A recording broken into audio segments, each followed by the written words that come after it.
بسم اللہ الرحمن الرحیم۔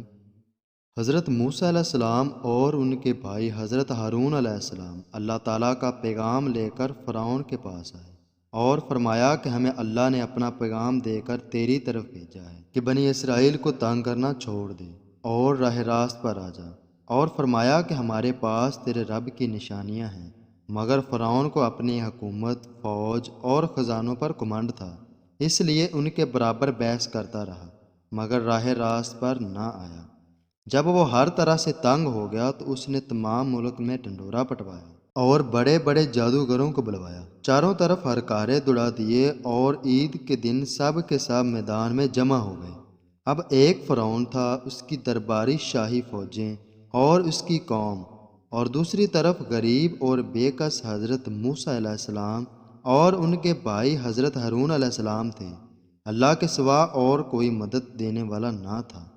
جادوگروں نے نظر بندی کر کے اپنی رسیاں اور لاٹھیاں ڈال دیں، اور دیکھنے والوں کو ایسا معلوم ہوا کہ وہ سب دوڑ رہی ہیں۔ حضرت موسیٰ علیہ السلام پہلے تو ڈر گئی، مگر اللہ نے کہا کہ تو نہ ڈر، تیری ہی فتح ہوگی، تیرے داہنے ہاتھ میں جو لاٹھی ہے اسے ڈال دے، وہ ان سب کو نگل جائے گی۔ جو کچھ انہوں نے بنایا ہے یہ صرف جادو ہے، جہاں اللہ کا حکم آ جائے وہاں جادو نہیں کام کر سکتا۔ اب جو انہوں نے اپنی لاٹھی ڈالی تھی تو وہ اژدہا بن کر سب کو نگل گئی۔ جادوگروں نے جو دیکھا وہ سب کے سامنے سجدے میں گر پڑے اور کہا کہ ہم موسیٰ علیہ السلام اور ہارون علیہ السلام کے رب پر ایمان لے آئے۔ فرعون نے غصے میں آ کر کہا، تم نے اس کو مان لیا ہے، ابھی میں نے حکم نہیں دیا تھا، وہی تمہارا بڑا ہے جس نے تم کو جادو سکھایا ہے، تم سب نے مل کر شرارت کی ہے۔ میں تم سب کے ہاتھ اور پاؤں کاٹ ڈالوں گا اور پھر سب کو سولی پر چڑھا دوں گا۔ مگر ان جادوگروں پر فرعون کی دھمکی کا کچھ اثر نہ ہوا۔ انہوں نے کہا کہ ہمیں کچھ پرواہ نہیں، ہمیں اپنے رب کے پاس جانا ہے، اور تو بس اسی زندگی تک ہی چل سکتا ہے، جو کچھ کرنا ہے کر لے۔ جادوگروں نے کہا، ہمارے پالنے والے، ہم تجھ پر ایمان لے آئے ہیں، جب ہم پر مصیبتیں آئیں تو ہمیں صبر دینا اور دنیا سے مسلمان ہی اٹھانا۔ فرعون نے جادوگروں سے جو مسلمان ہوئے تھے سولی پر چڑھا دیا اور ان کے ہاتھ پیر کٹوا دیے۔ اتنی تکلیفوں کے ہوتے ہوئے بھی وہ ایمان پر قائم رہے۔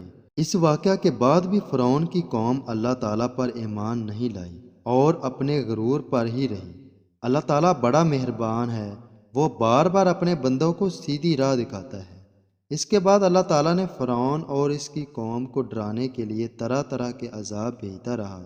کبھی لوگوں کی نصیحت کے لیے قحط ڈال دیا اور پیداوار کی کمی کر دی، مگر جب کبھی ان پر آفت آتی تو یہی کہتے کہ یہ موسیٰ علیہ السلام اور ان کے ساتھیوں کی نحوست ہے۔ پھر اور زیادہ سمجھانے کے لیے ان پر وبا، ٹڈیاں، جوئیں، مینڈک اور خون کی نشانیاں بھیجیں۔ مگر جب کبھی ان پر عذاب آتا تو موسیٰ علیہ السلام سے کہتے کہ آپ ہمارے لیے دعا کریں، اگر عذاب ٹل گیا تو ہم مسلمان ہو جائیں گے۔